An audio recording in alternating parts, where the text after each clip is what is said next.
The entire liturgy of the Word today is based precisely on the word.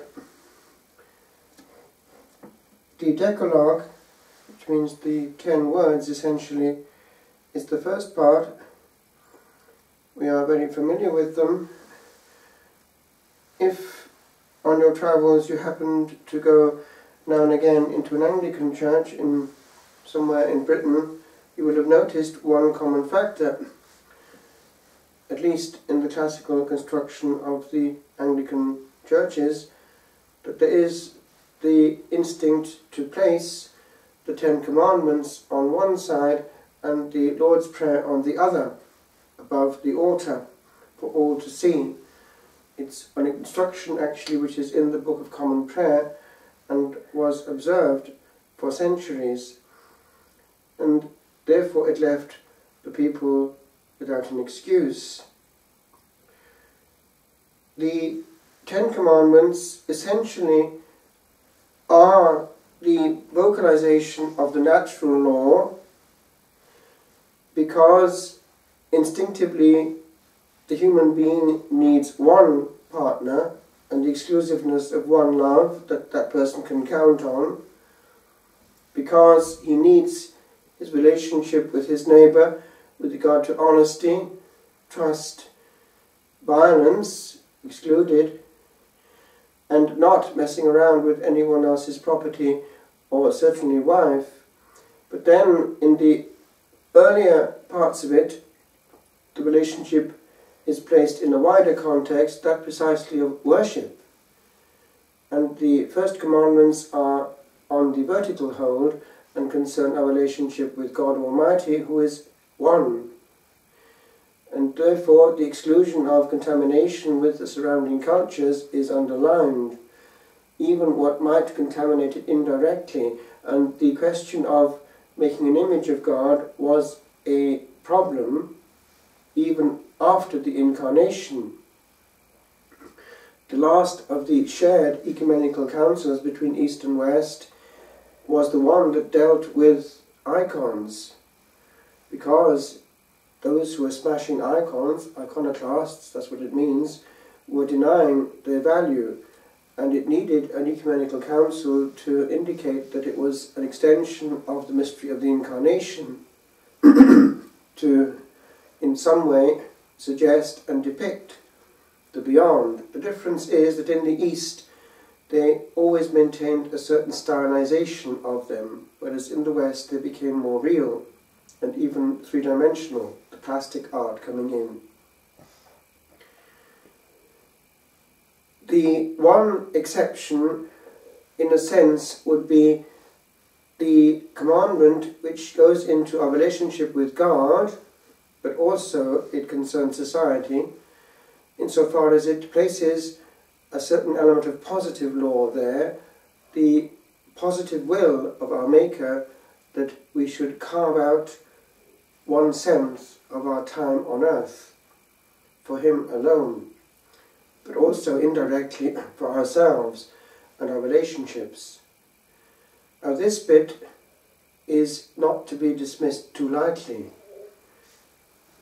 If you have been to the Holy Land, you will have seen how to this day our brethren, the Jews, still keep well the discipline of the Shabbat, the rest which starts when the sun is going down on the Friday. And they're in a hurry to finish their office work and anything else before that deadline. And it is peaceful. They have even a whole ethos with regard to what they may do and not do, for instance with regard to housework, notably cooking. Hence it is that there's a whole tradition of very edible plates, dishes that can be eaten on a Sunday because they're precisely pre-prepared. So the day of preparation is what it is, and the wife then will not have to work on the Sunday, or well, for them the Saturday, because the Friday has been the day of preparation. In Wales, still, when I was growing up, something of that was still there. It was difficult to get from A to B because there was not much public transport, and one would not organize anything on a day which belonged to the Lord. Instinctively, as a child, we knew that it was different and felt to be different. Even the way one was dressed was different.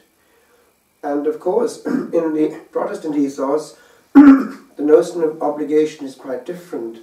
And there had been, for many generations, the tradition of going not just once, but 3 times. The non-morning service, Sunday school in the afternoon, and the even longer even service, with once a month Holy Communion at the end. And actually in our chapel in Cardiff, it wouldn't finish there, because they would also have Ysgolgan in the evening.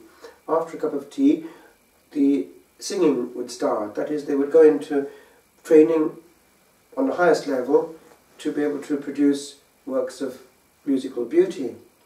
And they would every so often have an oratorio sung in chapel. All that to say that therefore it was a very different day. It also had an impact on the way in which actually the family had time, because at the end of that Sunday, one of the high points of the whole week was when we were given a treat as children to be allowed to stay up a little bit later than usual to watch all together on the only television, black and white and just about functioning, the mystery of the whodunit in Perry Mason. And there we were, all of us trying to solve it. It was a family entertainment shared. And I would be sitting between Dad's very warm and comfortable knees beside the fire. Now that was an extension of the sacred, and in a way sacred in itself. The family has to be together once a week with quality time. Now that's therefore a special commandment which the Lord has put in there, that he wants the Sunday, in our case, to be hallowed, sanctified, the Sabbath day.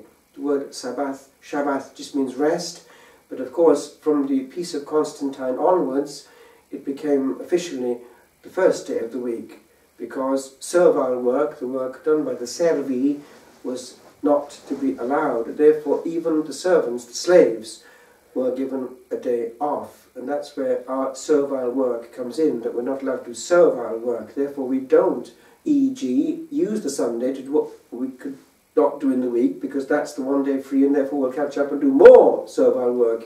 It's not the day to wash the car, sweep the house and all the rest of it. It's actually what it says, a rest day, but in the Lord. And that, by the way, has consequences, because if it's kept, there is order. Order. The Lord knows that we need psychologically a break, that one day is different. Going back to Wales again, I remember how still there in the 70s, even in the university campus, it was very different physically, because the boys and the girls, often you'd see them in suits and dresses, and it was therefore a day when they were dressed differently. And quite a lot of them also would not be too keen on studying on that day, if they were especially of the evangelical tendency. They would, on the contrary, meet for Bible study in college, in the campus, and that would go on. And also an evening meeting again when they have a speaker. In other words, they had the instinct that it was genuinely a day different, and it gave them also actually quality life, even amongst themselves. I mean fellowship, Christian fellowship. It's something that we need, because it's not the same when one meets one's friends in, let's say, a GAA match, or if one meets them in the context of shared prayer. It's very, very different, and it also has the side effect of being indirectly a marriage bureau. In other words, you meet somebody on the same wavelength. If one goes to a disco, that's what you'll meet. So it had also a side effect which was very beneficial. Now, with regard to the word, therefore, there was a lot of listening to the word happening on the Sunday. And it actually started already on the Saturday evening. I remember that the big event for some of the Christians would be who's coming to address us this night. There would be a big meeting every Saturday evening, and they'd get somebody from miles away to talk on a Christian theme. And again, it was something in which you'd have a large number of young people being hit by a powerful speaker, and I can still remember some of the things that were said. You'd have people who would say things as they were, and to the students, people who knew how to speak well, which is actually important, because we must remember that nowadays, if one wants to have any effect at all, one has to be on the same level as anything that we're competing against. Otherwise, one will show up badly before, e.g., an orator, a politician, a television entertainer, if one can't do anything more than read a script. It won't pass the test and have little effect. But we had these people that they would choose very carefully and bring, and they would know exactly how to get through using one element which works. It's what the Lord actually is doing in the parable that we're going to look at now, that of the sower. It's the imagination, because the will is influenced by the imagination.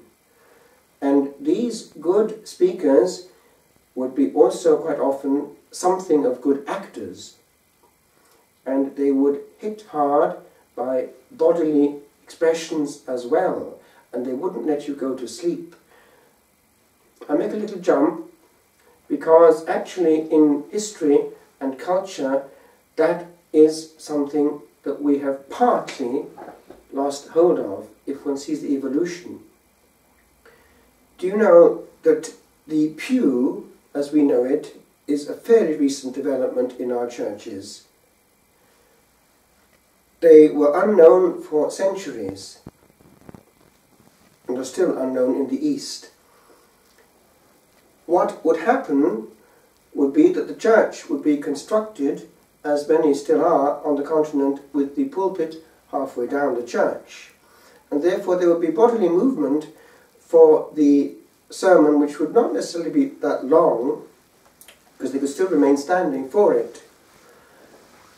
But then it was actually the Protestant Reformation which brought in bit by bit the longer sermon, which was the centre of the worship, and demanded a certain relaxation in the sitting form.